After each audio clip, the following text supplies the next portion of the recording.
Jangan lupa tekan like, komen, subscribe, dan bunyikan loncengnya. Halo, selamat pagi adik-adik. Hari ini kita masuk ke buku petik 3D subtema 1. Nah, subtema yang pertama ada intisari mengenai kewajiban dan hakku di rumah. Apakah kamu pernah menerima saran dari orang lain? Saran disampaikan dalam bentuk kalimat yang disebut kalimat saran. Apa itu kalimat saran? Kalimat saran adalah kalimat yang berisi saran atau anjuran untuk dipertimbangkan. Kalimat saran disampaikan menggunakan bahasa yang sopan dan sikap yang santun agar tidak menyinggung orang lain.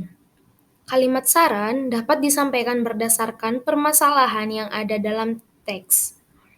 Kalimat saran dapat disampaikan lisan maupun tulisan.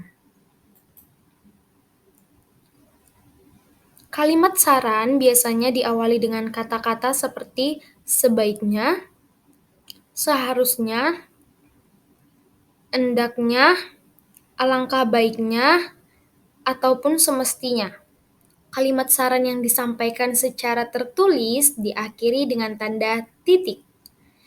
Mari kita perhatikan contoh kalimat dari permasalahan berikut. Nah, di sini ada contoh permasalahan dan saran. Contoh permasalahannya itu mengenai kalimat. Nah, kalimatnya ini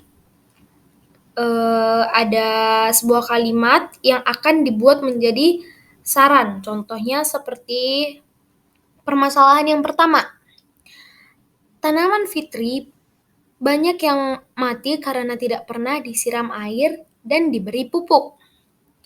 Nah, kalimat saran itu sebaiknya kita menyampaikan saran yang bagus kepada teman kita dengan menggunakan kata dan bahasa yang santun.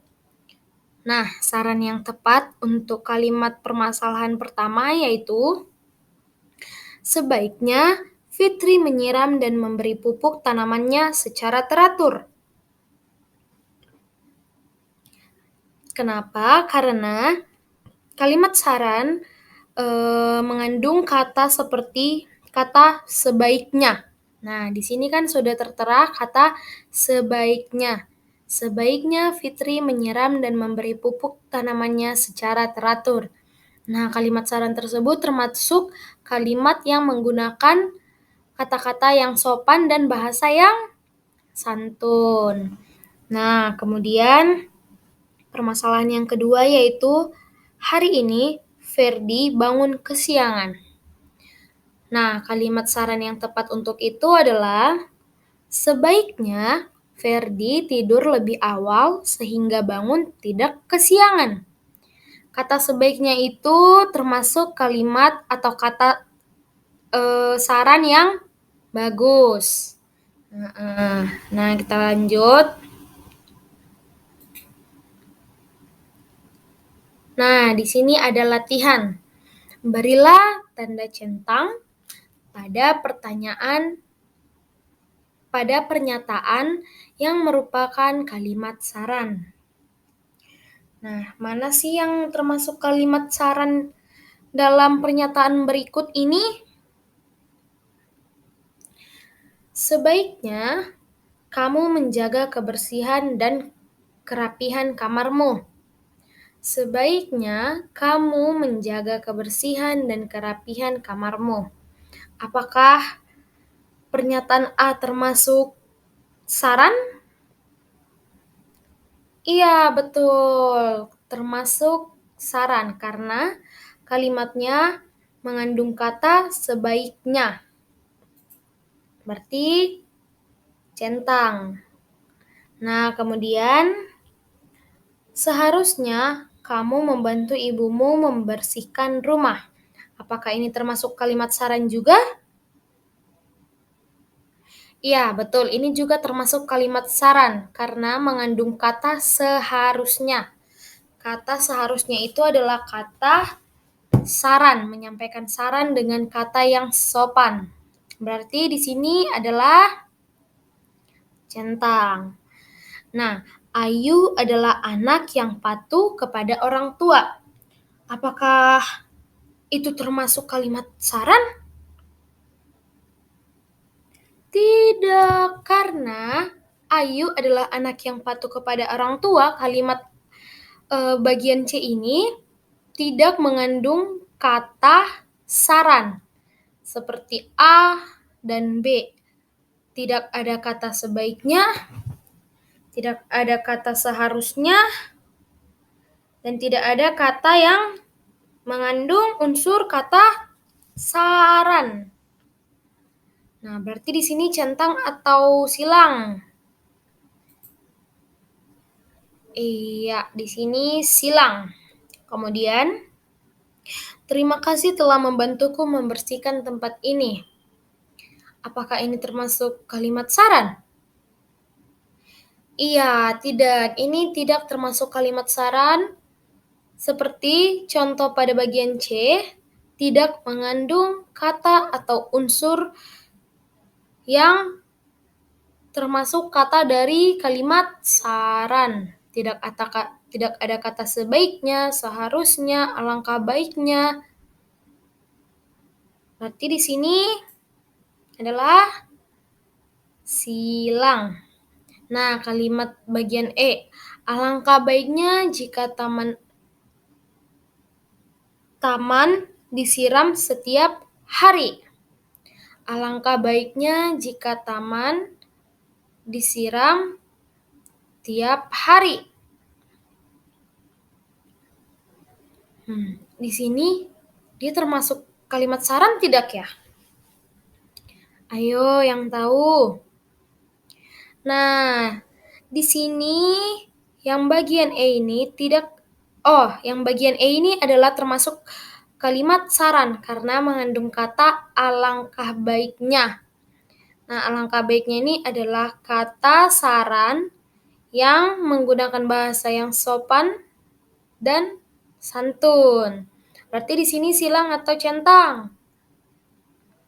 Ya, betul. Di sini centang. Pintar. Nah, soal yang kedua yaitu kewajiban membersihkan rumah. Nah, di sini ada teks yang berisikan mengenai tentang kebersihan rumah.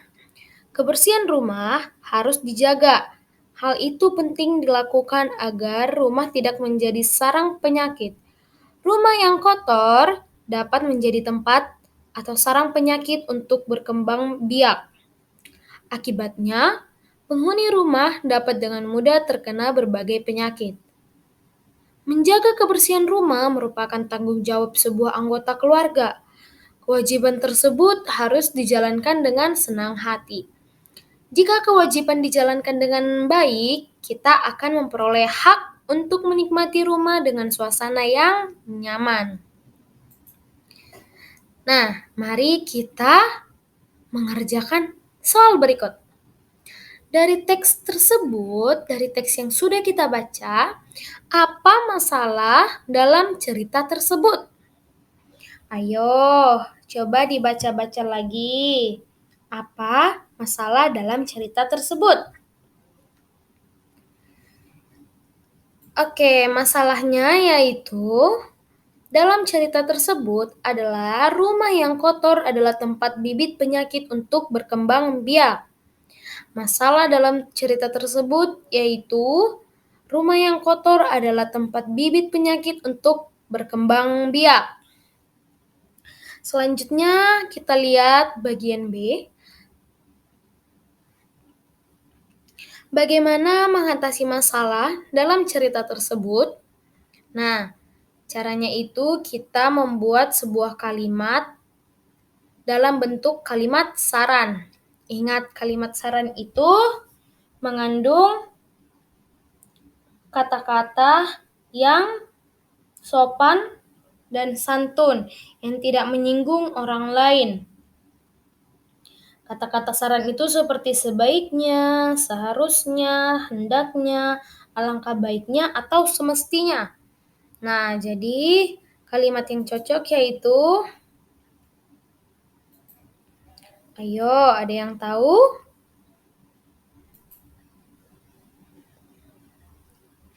Ini, sebaiknya semua anggota keluarga menjaga kebersihan rumah agar rumah dapat ditempati dengan suasana yang nyaman.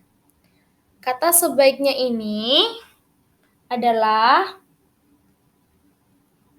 kalimat saran yang bagus. Iya, kalimat saran yang bagus karena tidak menyinggung orang lain.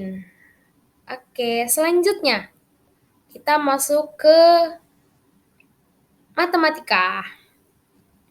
Penjumlahan dua bilangan yang hasilnya sudah diketahui. Sebuah bilangan dapat dihasilkan dari beberapa penjumlahan dua bilangan yang berbeda. Mari kita perhatikan contoh soal berikut. Ayah dan Benny merapikan buku cerita yang ada di meja. Jumlah semua buku cerita yang mereka rapikan ada 10 buku. Berapa banyak buku cerita yang dirapikan ayah? Dan berapa banyak juga buku cerita yang dirapikan Benny? Soal cerita di atas memiliki beberapa kemungkinan jawaban tertentu. Nah, mari kita cari jawabannya. Kemungkinan pertama, buku yang dirapikan ayah sejumlah 5 buku, dan buku yang dirapikan Benny sejumlah 5 buku. Maka 5 ditambah 5 hasilnya sama dengan 10. Kemudian, ada kemungkinan yang kedua. Buku yang dirapikan ayah ada 6 buku. Dan buku yang dirapikan Benny ada 4 buku. Maka, jumlah buku tersebut sama-sama memperoleh hasil 10. 6 ditambah 10, 6 ditambah 4 hasilnya 10. Nah, yang selanjutnya ada kemungkinan yang ketiga. Buku yang dirapikan oleh ayah ada 7 buku. Dan buku yang dirapikan Benny ada 3 buku. 7 ditambah 3 sama dengan 10. Maka ada 3 kemungkinan jumlah buku yang dirapikan oleh ayah dan juga Benny. Karena sama-sama memperoleh hasil 10. Nah, mari kita perhatikan berbagai bentuk penjumlahan pada contoh tersebut. Penjumlahan tersebut memiliki hasil yang sama, yaitu 10. Dapatkah kamu menyebutkan bentuk penjumlahan bilangan lain yang hasilnya 10? Perhatikan contoh lain berbagai bentuk penjumlahan yang hasilnya bilangan berikut. Nah, 200. 200 ini bisa kita kategorikan menjadi 3 bagian. Jika jumlahnya 200, ada 3 kemungkinan mengapa jumlahnya 200.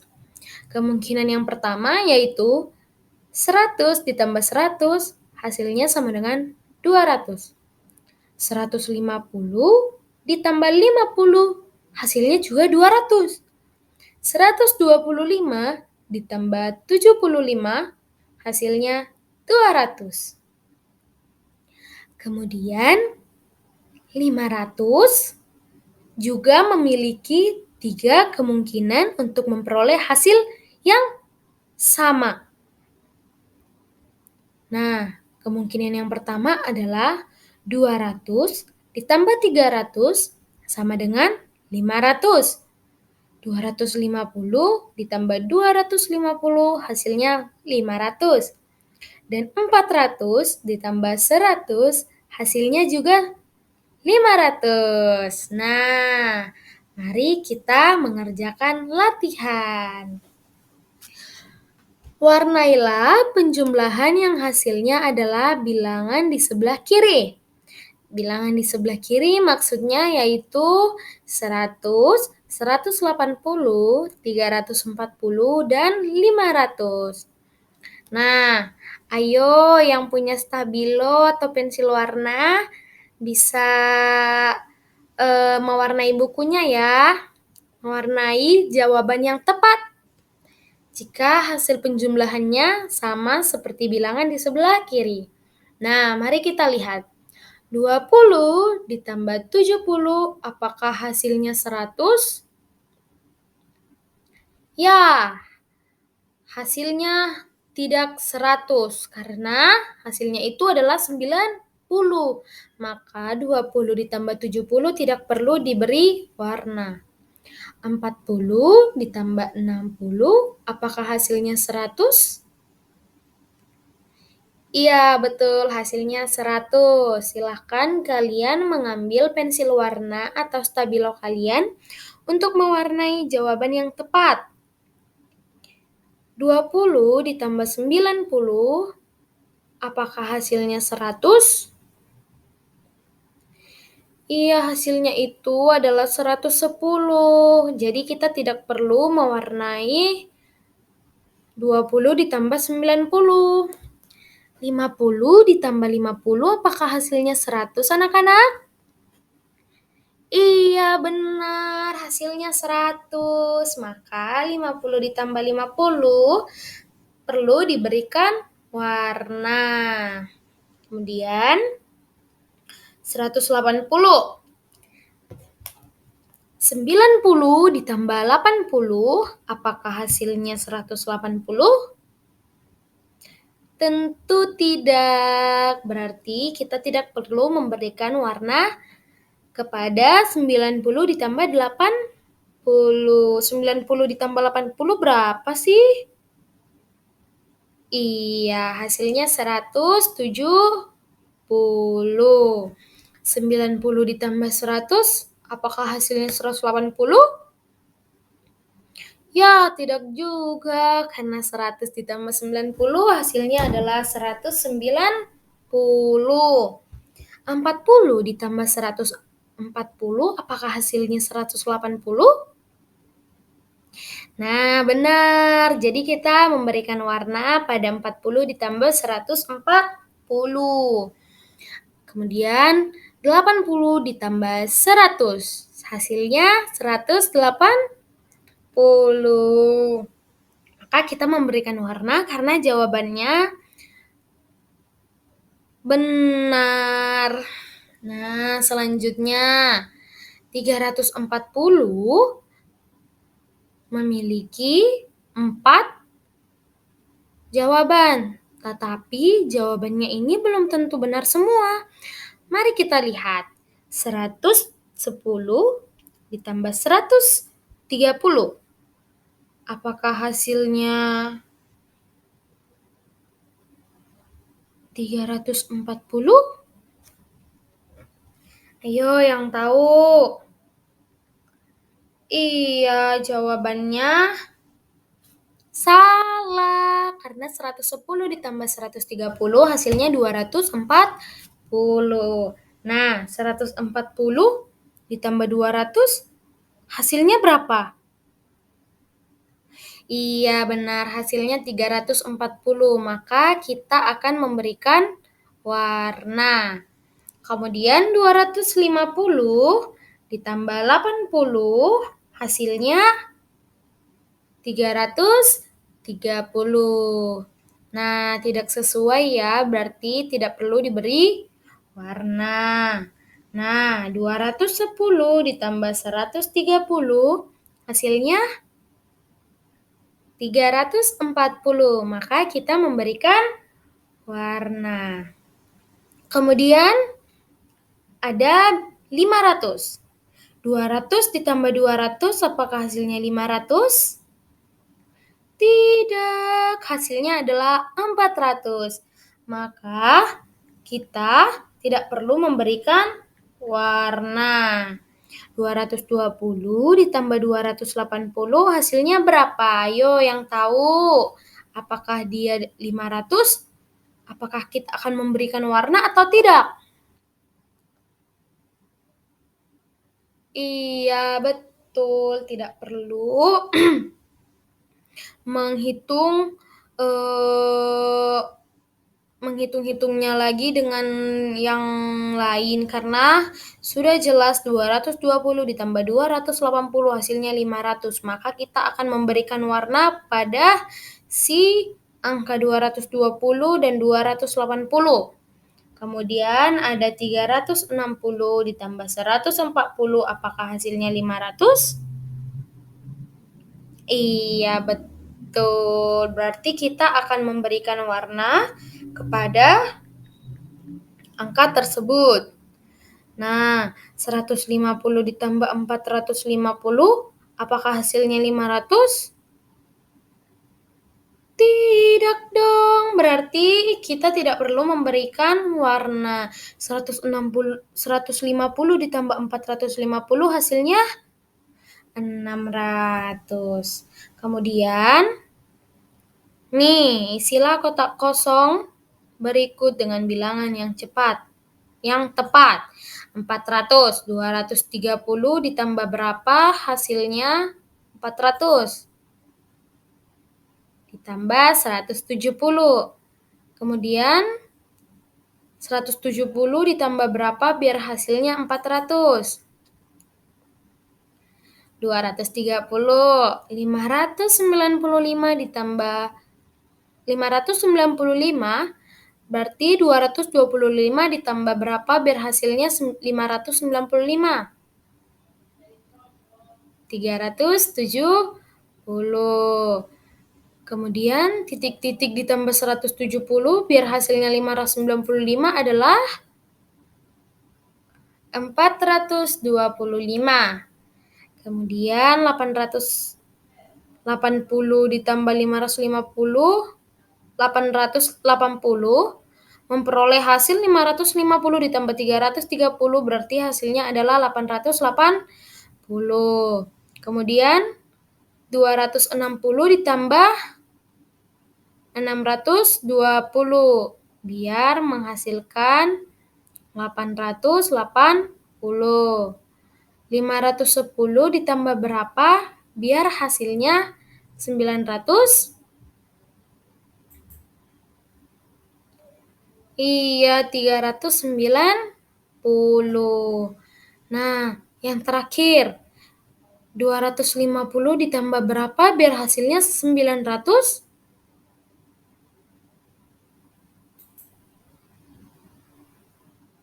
Ditambah 650. Nah, sekian dulu pembelajaran untuk hari ini. Sampai bertemu minggu depan dan sampai bertemu di PTM hari Jumat. Bye-bye. Sekian dan terima kasih.